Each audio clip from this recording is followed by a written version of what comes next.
When I was 17, I didn't have a driver's license. I walked most places, occasionally catching rides with friends, and, less occasionally, hitchhiking. The night in question was one of those seldom seen occasions when I decided to hitchhike, having worked late and being too exhausted to walk. Now, most of the time when I'd hitch a ride, I wouldn't get in the car with a lone man. Only women or men with a wife, girlfriend, and or kids in the car. This night, though, cars were few and far between and it was cold, and really, when he pulled over I took a good look and figured I could take him if he tried anything. He was on the slender side, and had a strange frailness about him, even though he looked healthy enough. I got into the car after we agreed on a destination, we exchanged names and I warmed my fingers in front of the heating vent. He spoke quietly, asking a few questions along the lines of was I a local and how did I like living there. He said he'd only been there a couple of months, but found it beautiful and hoped he could find happiness there. That comment struck me as a little odd, but I brushed it off. It began to snow and the road quickly got slippery, so he slowed and kept his eyes straight out the windshield, driving silently. I was okay with that, as small talk was never my forte. About 10 minutes later, I noticed a car near the intersection we were approaching seemed to be sliding, so I said, "Watch out." He immediately hit the gas, shooting through the intersection and burst out with, "Don't ever scream at me." Needless to say, I was taken aback. I said, "Look, this is close enough, just pull over here and I can get there." He didn't seem to hear me. Richard. Did you hear me? I said you can pull over here and let me out, no response. He just stared straight ahead, driving faster now than he had been since it began to snow. To say I was scared doesn't seem to cover the depth of the fear that began to arise in me. I didn't know if I should stay quiet, or speak, but I was damn sure not going to yell after his outburst. After about a mile, he began to mumble under his breath. I couldn't quite make out what he was saying, but I assumed he was speaking to me, so I said, I couldn't hear you. He began to speak, quietly and rapidly, saying things like, "You're always yelling at me.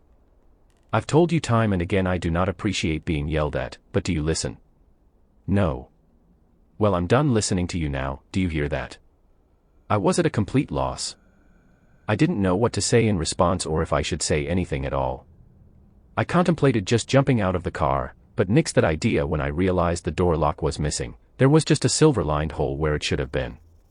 I'd started to cry and debate with myself about causing an accident by grabbing the wheel and hoping for the best, when he suddenly looked at me for the first time since I had gotten into the car. He blinked several times, rapidly, then slowed the car, pulling into a gas station. I waited to see if he'd unlock the doors, not wanting to say anything to set him off again. After a minute or two, he quietly said, "I think I better let you out here," and hit the button to open the locks. I wasn't about to hesitate. I jumped out of the car as if it were on fire. I was about to turn and walk into the gas station when he called my name. He looked so damned sad I hesitated. He apologized, said he was sorry if he'd frightened me, that he never would have harmed me, and asked if I'd be able to get home okay. I said I would, and closed the door. He began to pull out of the gas station lot, but stopped suddenly. He just sat there for a couple of moments, his head down. I froze, wondering what the hell he was up to and was about to run into the station, but he opened his window and yelled to me, waving something in his hand. My hat. I'd left it on his seat. I warily approached his side of the car, and he handed it to me, apologizing again. I didn't know what else to say, so I just said, "Thanks." I watched as he drove off, making sure he was out of sight before moving on so he wouldn't know which direction I was heading. As I walked, I went to put my hat back and, on out fell a piece of paper. Folded into the paper was a $100 bill. The paper said, "I'm sorry. Please take a cab and don't hitchhike any more tonight." I didn't. In fact, it was the last time I ever hitched a ride alone.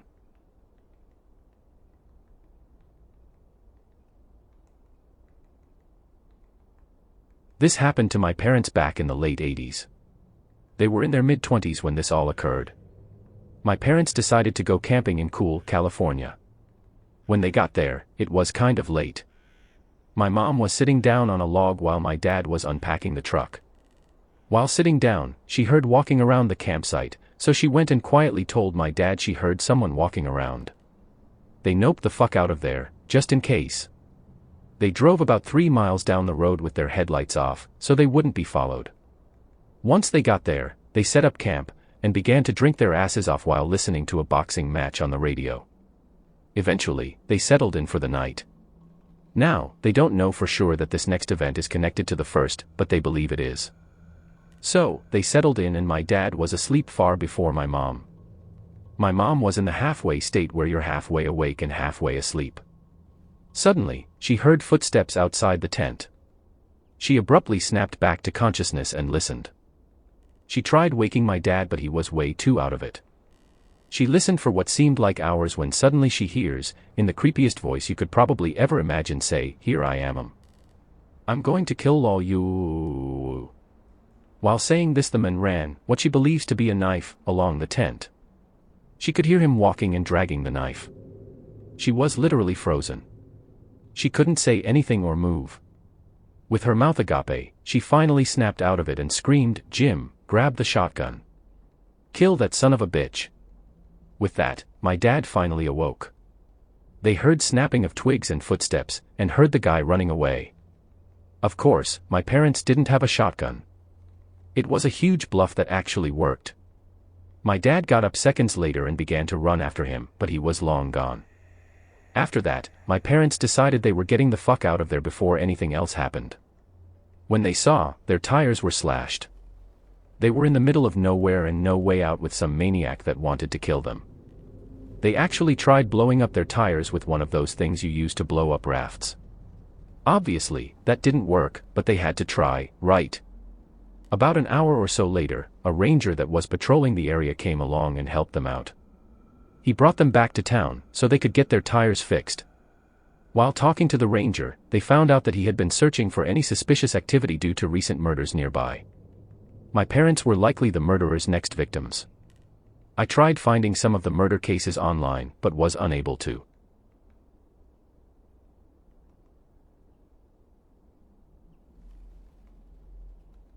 I am 22 and this incident happened a year and a half ago.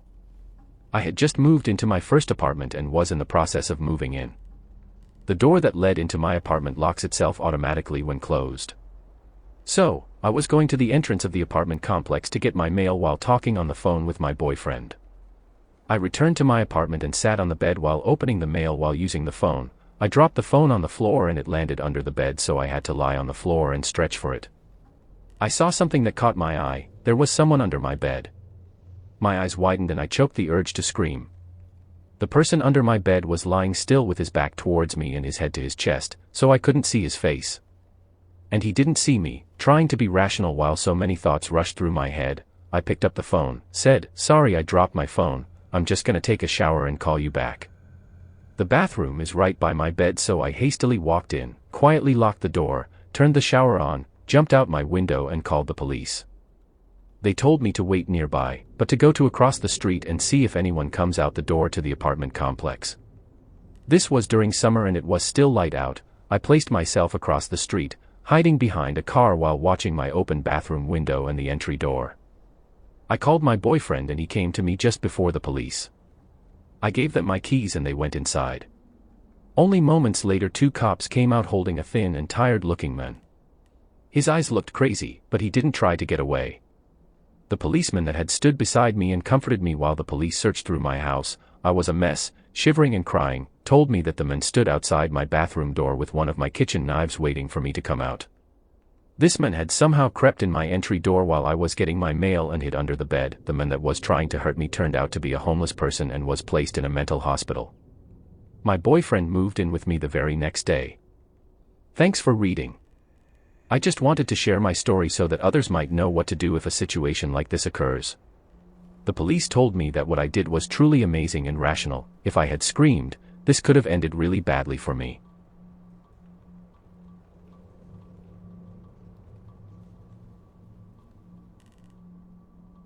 I have always had an innate fear of the night. Not so much the dark, but the night itself. As a child, my imagination was overcome with stories of creatures that come alive at night and the safety offered by a house and light. I never had anything to base this fear on until a night when I decided to go with a buddy of mine to a baseball game and got stuck at a light at 2 a.m. after dropping him off at home. Of course that night the game went into extra innings and so I didn't get a chance to drop my friend off back home until well after 1 a.m. Everything was fine on the way home until I hit a light right before the street that led to my house. It was a T-junction and I was turning left. The light is one of those that you think is broken until it finally turns green right when you finally decide to just run it. Of course I pulled up right as the light turned red. I would have just run the light, seeing as no one was there and it was closing in on 2 a.m.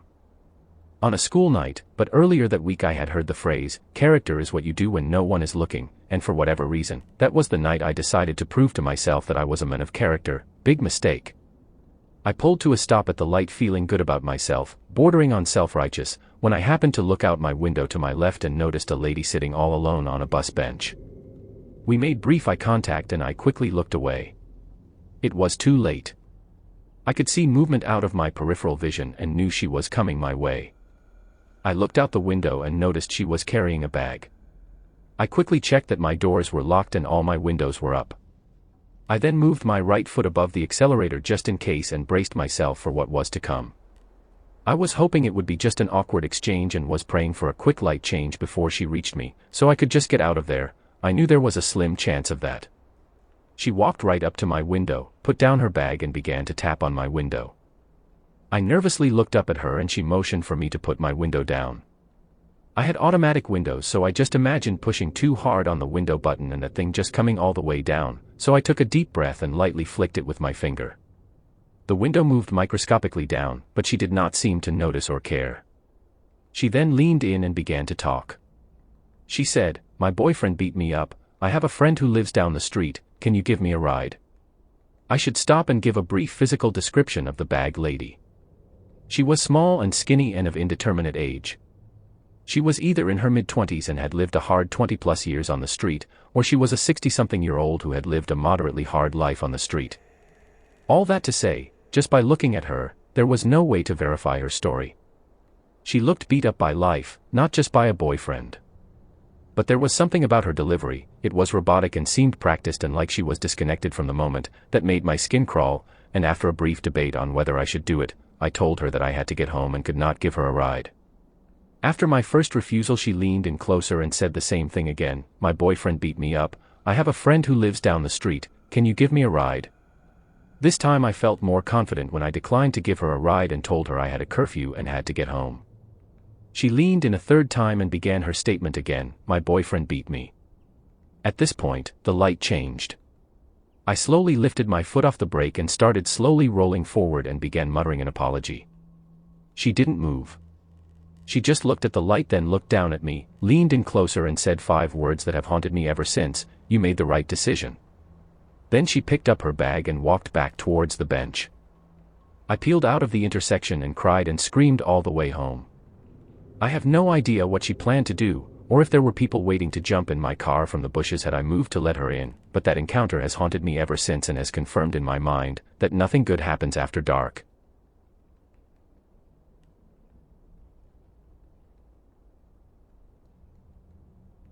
About 5 years ago I lived downtown in a major city in the US. I've always been a night person, so I would often find myself bored after my roommate, who was decidedly not a night person, went to sleep. To pass the time, I used to go for long walks and spend the time thinking. I spent 4 years like that, walking alone at night, and never once had a reason to feel afraid. I always used to joke with my roommate that even the drug dealers in the city were polite. But all of that changed in just a few minutes of one evening.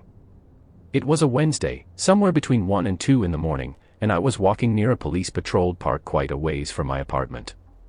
It was a quiet night, even for a weeknight, with very little traffic and almost no one on foot. The park, as it was most nights, was completely empty. I turned down a short side street in order to loop back to my apartment when I first noticed him. At the far end of the street, on my side, was the silhouette of a man, dancing. It was a strange dance, similar to a waltz, but he finished each box with an odd forward stride. I guess you could say he was dance-walking, headed straight for me. Deciding he was probably drunk, I stepped as close as I could to the road to give him the majority of the sidewalk to pass me by. The closer he got, the more I realized how gracefully he was moving. He was very tall and lanky, and wearing an old suit. He danced closer still, until I could make out his face. His eyes were open wide and wild, head tilted back slightly, looking off at the sky. His mouth was formed in a painfully wide cartoon of a smile. Between the eyes and the smile, I decided to cross the street before he danced any closer. I took my eyes off of him to cross the empty street. As I reached the other side, I glanced back. And then stopped dead in my tracks. He had stopped dancing and was standing with one foot in the street, perfectly parallel to me. He was facing me but still looking skyward. Smile still wide on his lips. I was completely and utterly unnerved by this. I started walking again, but kept my eyes on the man. He didn't move. Once I had put about half a block between us, I turned away from him for a moment to watch the sidewalk in front of me. The street and sidewalk ahead of me were completely empty. Still unnerved, I looked back to where he had been standing to find him gone. For the briefest of moments I felt relieved, until I noticed him. He had crossed the street, and was now slightly crouched down. I couldn't tell for sure due to the distance and the shadows, but I was certain he was facing me. I had looked away from him for no more than 10 seconds, so it was clear that he had moved fast. I was so shocked that I stood there for some time, staring at him. And then he started moving toward me again. He took giant, exaggerated tip-toed steps, as if he were a cartoon character sneaking up on someone. Except he was moving very, very quickly. I'd like to say at this point I ran away or pulled out my pepper spray or my cell phone or anything at all, but I didn't. I just stood there, completely frozen as the smiling man crept toward me. And then he stopped again, about a car length away from me. Still smiling his smile, still looking to the sky. When I finally found my voice, I blurted out the first thing that came to mind. What I meant to ask was, "What the fuck do you want?" in an angry, commanding tone. What came out was a whimper, "What the fu?" Regardless of whether or not humans can smell fear, they can certainly hear it. I heard it in my own voice, and that only made me more afraid. But he didn't react to it at all. He just stood there, smiling. And then, after what felt like forever, he turned around, very slowly, and started dance-walking away. Just like that. Not wanting to turn my back to him again, I just watched him go, until he was far enough away to almost be out of sight. And then I realized something. He wasn't moving away anymore, nor was he dancing. I watched in horror as the distant shape of him grew larger and larger. He was coming back my way. And this time he was running. I ran too. I ran until I was off of the side road and back onto a better lit road with sparse traffic. Looking behind me then, he was nowhere to be found. The rest of the way home, I kept glancing over my shoulder, always expecting to see his stupid smile, but he was never there. I lived in that city for 6 months after that night, and I never went out for another walk. There was something about his face that always haunted me. He didn't look drunk, he didn't look high. He looked completely and utterly insane. And that's a very, very scary thing to see.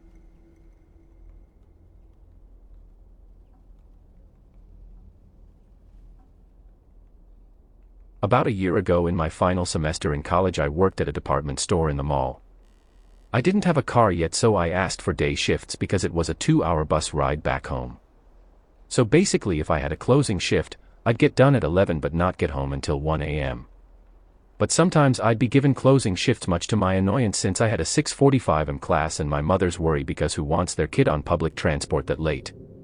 My managers being the jerks that they were gave me a week of closing shifts, knowing my situation. I was pissed but whatever. One night I had just finished my shift, got on the bus and was minding my business when my iPod died. I was annoyed but I just kept my earbuds in and occupied myself by playing a crossword on my phone. About 2 seats behind me I hear these guys speaking Spanish.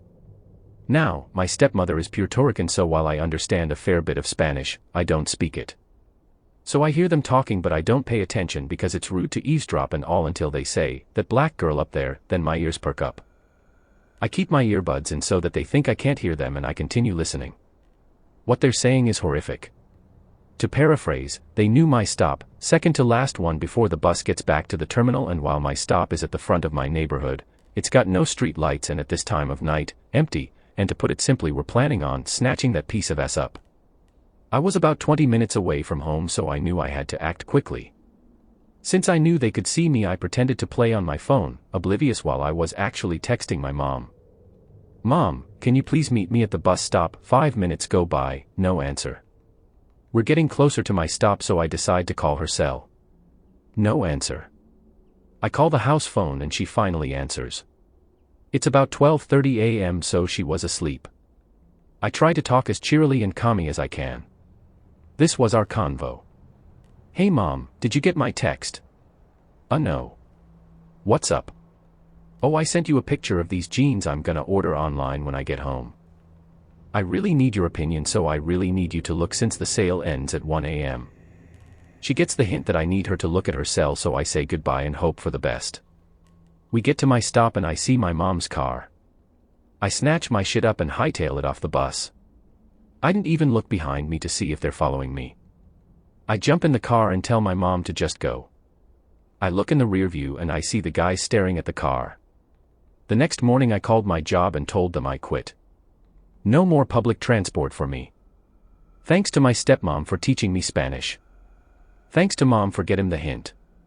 Weird Spanish-speaking guys, let's not meet again.